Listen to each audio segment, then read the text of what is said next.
history-making day, not only for television, but for the National Football League. It's obvious to me right now that the Jets just don't understand what the draft's all about. First round selection, Lawrence Taylor. Charlie Casserly, if you're listening, I will sign as the 9th quarterback. The phone has finally rung for running back Thurman Thomas. I'm surprised we've all been talking about no quarterback, no Boomer Esiason. Whither the Boomer? I thought Detroit was going to take him. I would have asked for so much money that I had to put me on layaway. The more you think you know, the less you realize you know. 15 years of the NFL draft here on ESPN. Boy, time flies when you're having fun. Lots of changes over the past decade and a half. From Billy Sims to Drew Bledsoe. The time has changed. The length has changed. But one thing hasn't changed. We're here. We're there. We're everywhere. I'm Chris Mortensen with the Indianapolis Colts. They have the 2nd and 7th picks in the first round. They have a new draft, Boston Bill Tobin, and I think they're going to have a new running back in Marshall Faulk.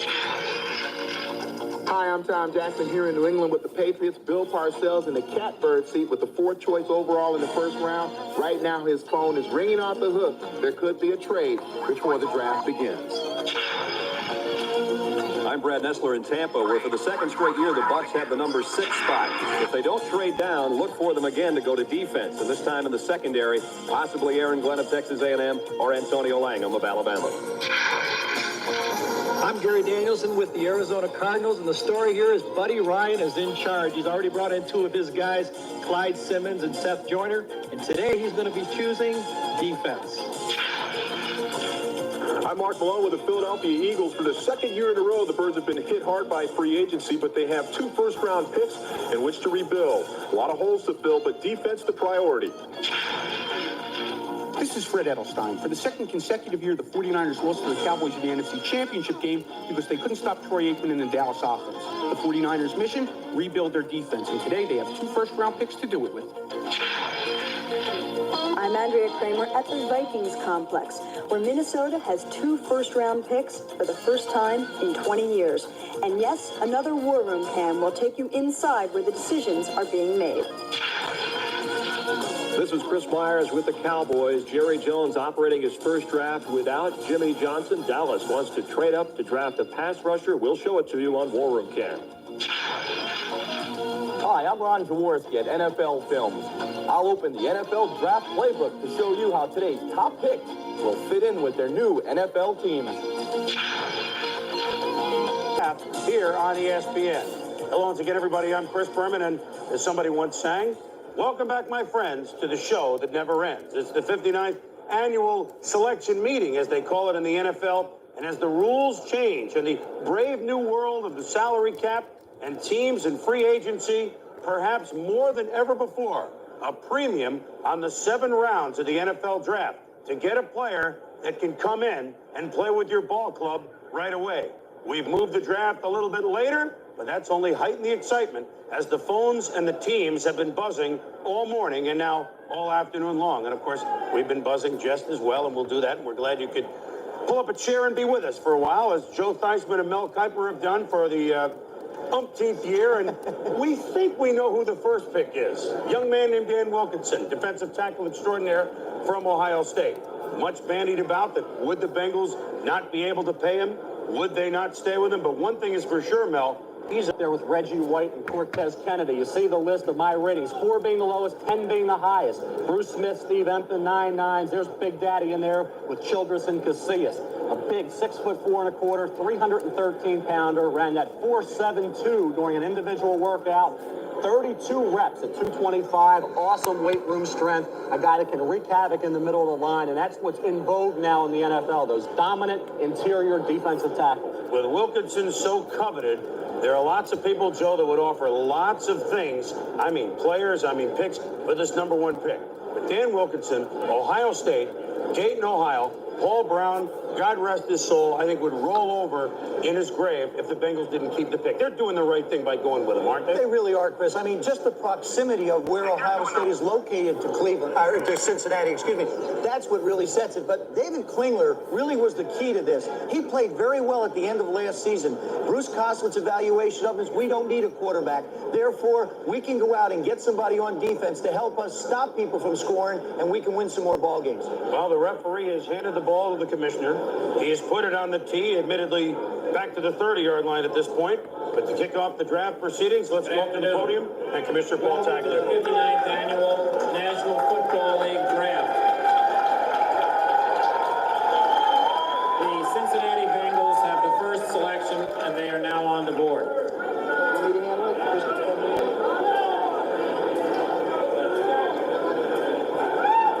Well, let's see here. I have 3 Dan Wilkinson cards right here. One is Cincinnati, one is New England, one is Arizona. Do we need to shuffle the deck? Now, in case you're new to the NFL draft proceedings, 15 minutes for every first-round pick is allotted. Somehow, I don't think the Bengals will use all 15 minutes. Matter of fact, the card is up to the commissioner. Let's check it out.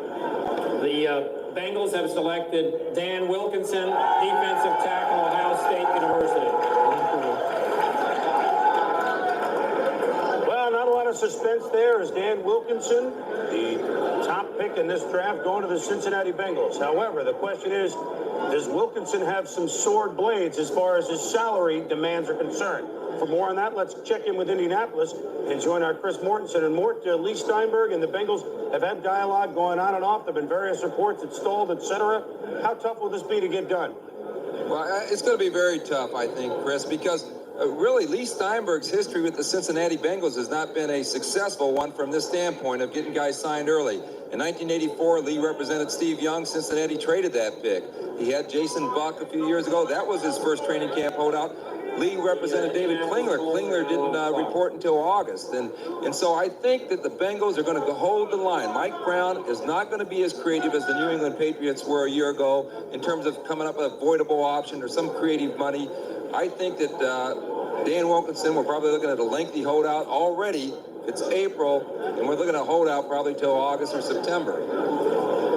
Well, Mort, on that contract note, the rules have changed with A, a salary cap, and B, a rookie salary pool. Steve Entman, who went #1 in defensive lineman 2 years ago to the Colts, 4-year contract, $9 million. Doesn't look like it's going to be able to happen again for that sort of money, at least for Wilkinson. But as far as that sort of player, I guess he's right there with Entman and maybe even more. He's worth it, Chris. I think he's a tremendous football player, a great one-on-one talent, a guy that can just destroy an offensive line. And you watch Big Daddy this year, only his 3rd year in the program. Started out, of course, as a redshirt freshman offensive tackle. You see the way he closes for a 313-pounder. Remarkable speed, 4.73 during that workout.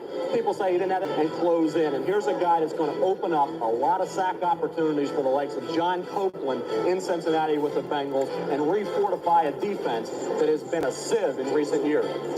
You know, Mel, you also mentioned the fact that he's going to open up the opportunity for other sacks. I think one of the things that was so obvious in the Cincinnati Bengals is they just didn't have any production in their front line. Take a look at the depth chart and the sacks that were produced. John Copeland, 3. Crumry, 3. And you know Crumry's got to be right at the end. Fryer, 1. Hinkle, 1. You got 8 sacks out of a defensive front. There's absolutely no way they could not afford to take Wilkinson. He's just too valuable to what they need and addressing the need of this football team. No question, Joe. I think, you talked about trading the pick, and that was something that had been debated for weeks. If Seattle would have said, hey, Cortez Kennedy, 27 other teams, he's out there for a trade, what kind of offers would they have gotten in return? You needed a combination of 5 picks and players to make a deal. No way New England or somebody else was going to make that kind of offer. So Cincinnati has no recourse. They earned the right to draft the best player. Why do the rest of the league a favor and trade the pick? I think they did the right thing. Big Daddy will turn around that defense. So Wilkinson now becomes the 10th defensive lineman drafted since the merger in 1967. There have been 10 defensive linemen drafted with the #1 overall pick. And you see the other ones, some with moderate success. Bubba Smith, of course, had a nice career. Walt Patulski didn't quite work out. The 2s in Houston, Too Tall Jones in Dallas in 74. Leroy Selman, the first pick of the 76 draft, first pick ever by the Buccaneers, was a great player. Kenneth Sims was not with New England. Bruce Smith, nothing more need be said with Buffalo. Russell Maryland made the Pro Bowl last year from Dallas. Steve Entman, boy, we hope his 2 knees straighten out because he looked like a marvelous player for the Indianapolis Colts. And now Dan Wilkinson with the Cincinnati Bengals. So 10 defensive linemen with the #1 pick. The next most is the quarterback. That is 8. Well, we've looked at film, and then we've looked at film, and then we've looked at film. But what better place to look at film than at NFL films? Let's check in with our Ron Jaworski, who has more and maybe an interesting look at Mr. Wilkinson. He's, as they say, Rod, the real thing. A, He is the real thing, and we do have a lot of film, as you can see, and I've looked at a lot of film. Wilkinson was a pick that had to be made. Larry Piccatello is coming to the Bengals from Washington, where they play the 4-3 defense. The defensive tackle is key to that defense. Let's take a look at Big Daddy in action. Here you'll see him, number 72, follow the arrow. He is quick off the ball, the rare combination of strength and quickness. Once he sees the gap, he has a nose for the football, a nose for the quarterback. But number one, he's going to have to stop the run with the Bengals. His only problem might be controlling his weight. Now we'll take a look at him, what he'll have to do when he takes over this tackle position, which is, we're looking at the Redskins now, where Piccatello coordinated that defense. You'll see he's on an island.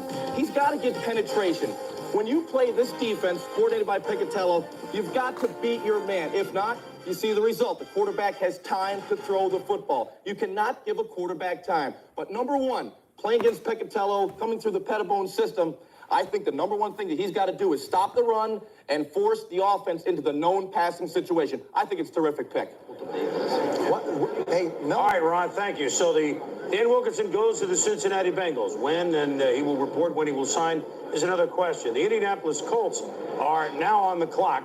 Now, they have two very high first-round picks. The number 2 pick right now, and the number 7 pick overall.